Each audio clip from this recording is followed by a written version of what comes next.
बिस्मिल्लाहिर्रहमानिर्रहीम। आज हम बात करेंगे, एक ऐसा मौजू है जो हम और आपकी ज़िंदगी में बहुत यकसा होता है, यानी कि हम गैर ज़रूरी बातों में लग जाते हैं और ज़रूरी बातों को छोड़ देते हैं।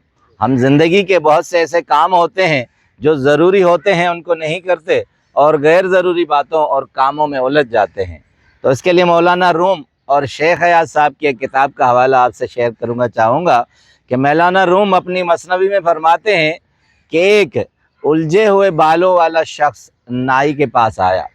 लफ्ज़ बहुत खूबसूरत इस्तेमाल किया है कि खिचड़ी बालों वाला शख्स। तो जब उलझे बालों वाला शख्स नाई के पास आया तो उसने नाई को कहा कि मेरी अभी अभी शादी हुई है, इस तरह करो, मेरी दाढ़ी बढ़ गई है, इसमें एक सफ़ेद बाल है, वो ज़रा निकाल दो। तो नाई ने क्या किया कि उसकी पूरी दाढ़ी ही मुंडेल दी और सारी दाढ़ी उसके आगे रख कर कटी हुई कहा कि अब इसमें से अपना सफ़ेद बाल ढूंढो कि मैं ताकि कोई और काम कर सकूं।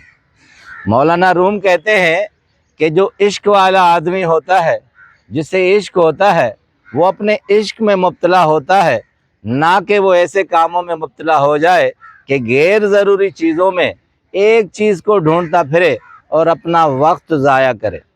मौलाना रूम फरमाते हैं कि बहुत से असहाबा ऐसे थे कि वो बहुत से दूसरी चीज़ों में लग जाते थे और हिफ्ज़ कुरान नहीं करते थे। सिर्फ 4 असहाबा ऐसे हैं जिन्होंने हिफ्ज़ कुरान किया, दूसरी गैर ज़रूरी बातों में निकल गए और वो अपने कामों से लग गए। मौलाना रूम कहते हैं कि जब दरख्त पक जाता है, फल पक जाता है, तो दरख्त से खुद ब खुद गिर जाता है। जब आदमी अपने कामों में, ज़रूरी कामों में लग जाता है, तो वही काम करता है और वो एक पके हुए फल के मानंद हो जाता है। अब आते हैं, शेख हयात साहब की किताब है एक चश्मे आहू किधर, उसमें बहुत खूबसूरत मिसाल दी है।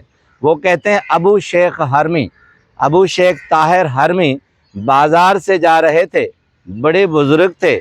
तो उनके पास एक शख्स आया और उन्होंने कहा कि ए पीर ज़ंदीक, तू किधर जा रहा है? तो जब पीर ज़ंदीक का लफ्ज़ सुना तो उसका मुरीद उस शख्स से झगड़ने लगा। तो अबू ताहिर हरमी ने उसे रोक दिया और अपने साथ सफ़र में लगा दिया। घर पर आए तो अपने मुरीद को बहुत से खतूत दिखाए। एक ख़त दिखाया जिसमें अबू ताहिर हरमी को शेखुल इस्लाम लिखा गया था। फिर दूसरा ख़त दिखाया जैसे शेखुल ज़ाहिद लिखा गया था। तीसरा ख़त दिखाया जिसमें शेखुल हरमीन दिखाया गया था।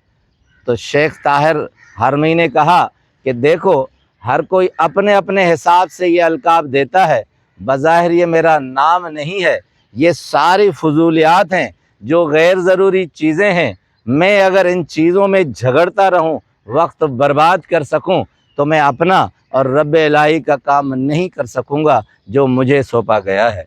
शेख हयात साहब कहते हैं कि मुझे बहुत से अदीबों ने, रशीद लाशारी बड़े अदीब थे, खलील इब्राहिम बड़े अदीब थे, उन्होंने मुझे मुख्तलिफ अल्फाज से तनकीद के अल्फाज लिखे, मगर मैंने अपनी ज़िंदगी में कभी भी उनको जवाब नहीं दिया, क्योंकि मेरा ज़रूरी काम अपना तख्लीकी काम था जो मैंने किया।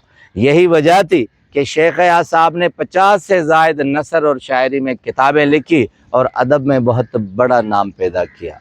अब आते हैं इसी मकसद और थीम पर कि हम गैर ज़रूरी चीज़ों के पीछे लग जाते हैं, ज़रूरी काम रह जाते हैं और हम वो फल होने से महरूम रह जाते हैं जो दरख्त से पक कर गिर जाता है। आपका बहुत बहुत शुक्रिया।